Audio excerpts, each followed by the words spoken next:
ഒരു എഗ്ഗ് വെച്ച് ഒരു കേക്ക് ഉണ്ടാക്കിയാലോ? അതും ഓവണും ബീറ്ററും ഒന്നുമില്ലാതെ നല്ല പഞ്ഞി പോലുള്ളൊരു കേക്ക് എങ്ങനെ ഉണ്ടാവും? മിക്സിയുടെ ജാറിലേക്ക് ഒരു കപ്പ് പഞ്ചസാര ചേർത്ത് പൊടിച്ചെടുക്കുക. എന്നിട്ട് അതിലേക്ക് തന്നെ ഒരു മുട്ട പൊട്ടിച്ചേക്കുക.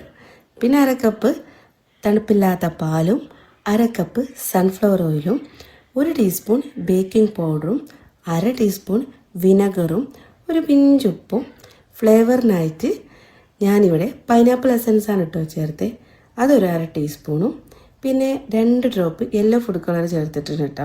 അതൊരു നിർബന്ധമല്ല. എന്നിട്ട് ഒരു 30 സെക്കൻഡ് നന്നായിട്ട് അടിച്ചെടുക്കുക. പിന്നെ അതിലേക്ക് തന്നെ 1 കപ്പ് മൈദയും ചേർത്ത് വീണ്ടും 30 സെക്കൻഡ് അടിച്ചെടുക്കുക. ഇപ്പം നമ്മുടെ ബാറ്റർ റെഡിയായി. ഇനി ബേക്ക് ചെയ്തെടുക്കുക. ഞാനിവിടെ കേക്ക് ടിന്നിലാണ് കേട്ടോ ബേക്കാക്കുന്നത്. ടിന്നിൽ ഓയിലൊന്ന് ഗ്രീസ് ചെയ്ത് ബട്ടർ പേപ്പറിന് പകരം കുറച്ച് മൈദ തട്ടി കൊടുത്ത് ബാറ്റർ ഒഴിച്ചെടുക്കുക. എന്നിട്ട് ബേക്ക് ചെയ്തെടുക്കുക. നിങ്ങൾക്ക് വേണമെങ്കിൽ ഡയറക്റ്റ് പാനിൽ വെച്ചോ കുക്കറിലോ ഓവനിലോ എങ്ങനെ വേണേലും ബേക്ക് ചെയ്തെടുക്കുക. ഒരു 35 to 40 മിനിറ്റിനുള്ളിൽ ബേക്കായി കിട്ടും. ഗ്യാസ് സ്റ്റോപ്പിലാണെങ്കിൽ ലോ ടു മീഡിയം ഫ്ലെയിമിൽ ആക്കണേ.